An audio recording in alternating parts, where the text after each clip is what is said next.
Olá, meu nome é Mariana e hoje a gente vai aprender sobre as agências reguladoras.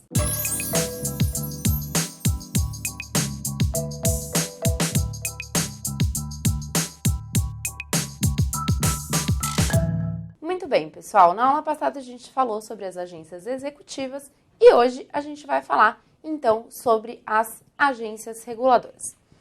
Eu falei para vocês também que no modelo da administração gerencial, pessoal, o modelo da administração pública gerencial, seria mais eficiente que o setor privado ficasse com a execução de certas atividades de interesse público do que manter tudo nas mãos do governo. No entanto, pessoal, aqui o governo, apesar do Estado, apesar dele não exercer essas atividades, então o Estado ele não pode se apartar completamente dessas atividades de interesse público. Então, por isso mesmo que, apesar dele não executar essas atividades, apesar dessas atividades serem executadas pelo setor privado, ele irá fiscalizar a sua execução, ele irá regular a atuação do setor privado na execução dessas atividades de interesse público. Pessoal, as agências reguladoras, elas não são entidades novas no nosso ordenamento. As agências reguladoras, elas nada mais são do que autarquias que regulam a atuação do setor privado, seja numa atividade de interesse público, seja na prestação de um serviço público. Agora, pessoal, prestem atenção aqui, não confundam com as agências executivas. Eu falei para vocês nas aulas de agências executivas que elas poderão ser tanto autarquias como fundações. As agências reguladoras, pessoal, elas somente serão autarquias. Então, são autarquias que possuem um regime especial. Por quê? Porque elas irão regular as atividades do setor privado. Nós temos inúmeros exemplos de agências reguladoras aqui no Brasil. Nós temos, por exemplo, a Anatel, que regula os serviços de telecomunicações. Nós temos a ANEEL, que regula os serviços de energia elétrica. A ANP, que regula o que é relacionado ao petróleo. Nós temos a ANAC, a Ancine. Nós temos diversas agências reguladoras. Agora, pessoal, um detalhezinho básico. As únicas agências reguladoras que estão previstas na Constituição Federal é a Anatel e a ANP. São só duas agências reguladoras previstas no texto da Constituição. E são elas a Anatel e a ANP, que é a Agência Nacional de Petróleo. Então, não confundam na hora da prova se perguntar isso. E essas autarquias, pessoal, por elas se submeterem a um regime especial, elas possuem umas características que não... E essas autarquias, pessoal, por elas se submeterem a um regime especial, elas possuem certas características que não têm as autarquias comuns. E essas características, gente, elas são delimitadas pela própria lei de cada agência reguladora. Então, as características da Anatel serão delimitadas pela lei da Anatel e assim vai.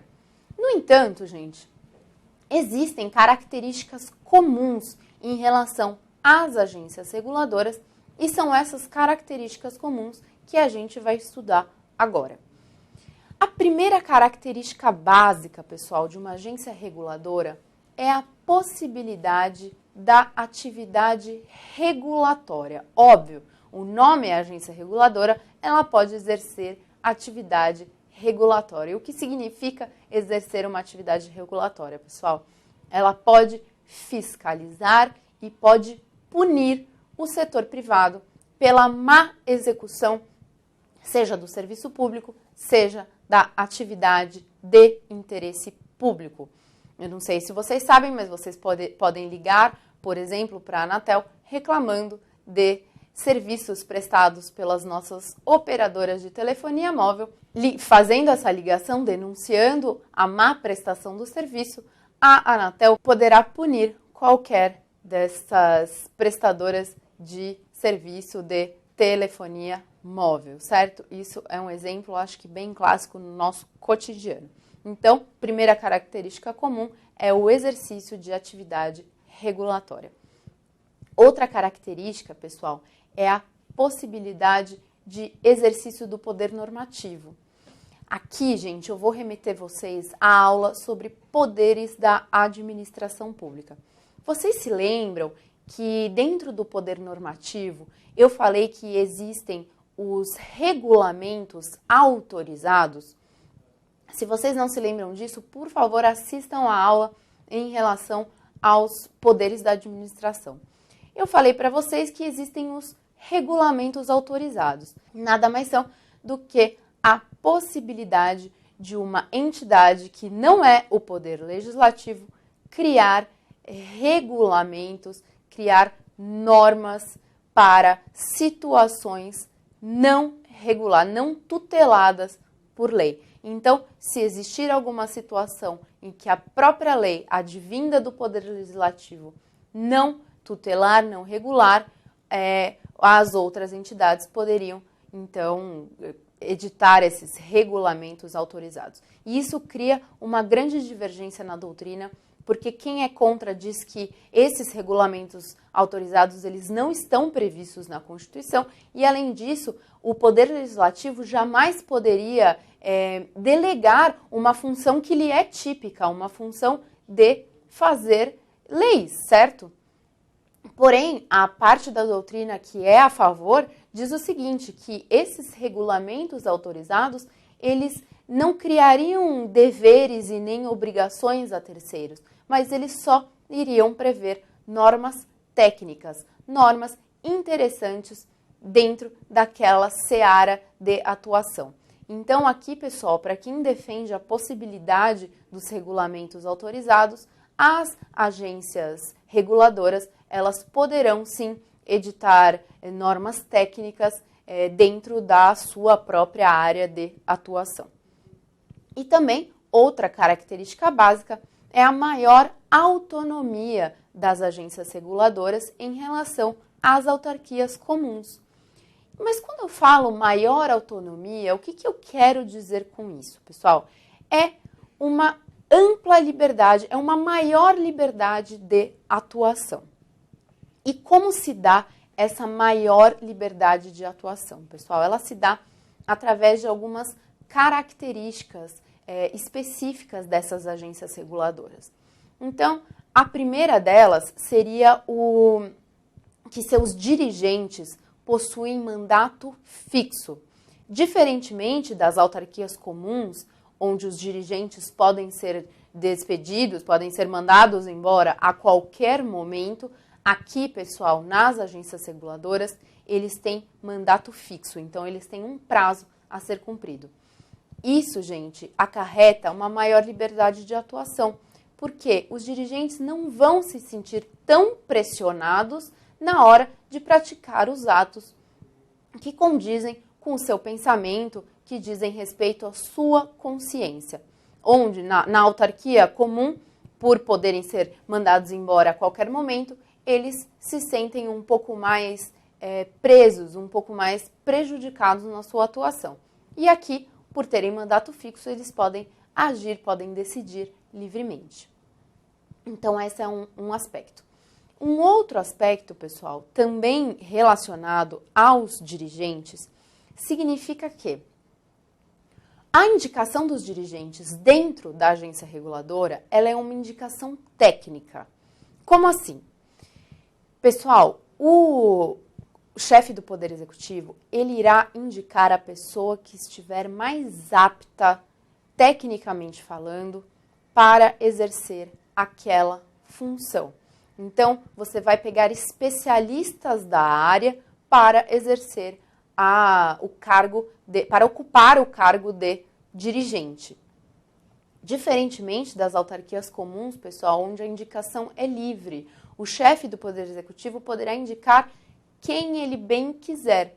Isso também pode criar um sistema de subordinação do indicado, certo? O indicado pode se sentir na obrigação de respeitar o pensamento daquele que o indicou.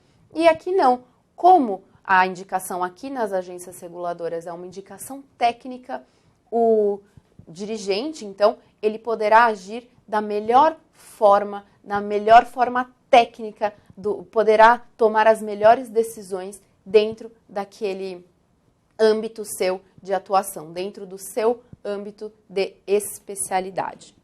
Também, outra característica que dá maior autonomia às agências reguladoras é a necessidade, pessoal, dos dirigentes cumprirem um prazo de quarentena. O que significa quarentena? A lei, gente, ela determina que um dirigente, depois de ter cumprido o seu mandato, ele não poderá atuar naquele setor durante um certo prazo. Esse prazo está previsto em lei. Então, no exemplo próprio da Anatel, caso o indivíduo seja dirigente, ele vai cumprir o mandato e, após, ele deverá respeitar um prazo previsto em lei antes de poder atuar dentro do setor de telecomunicações.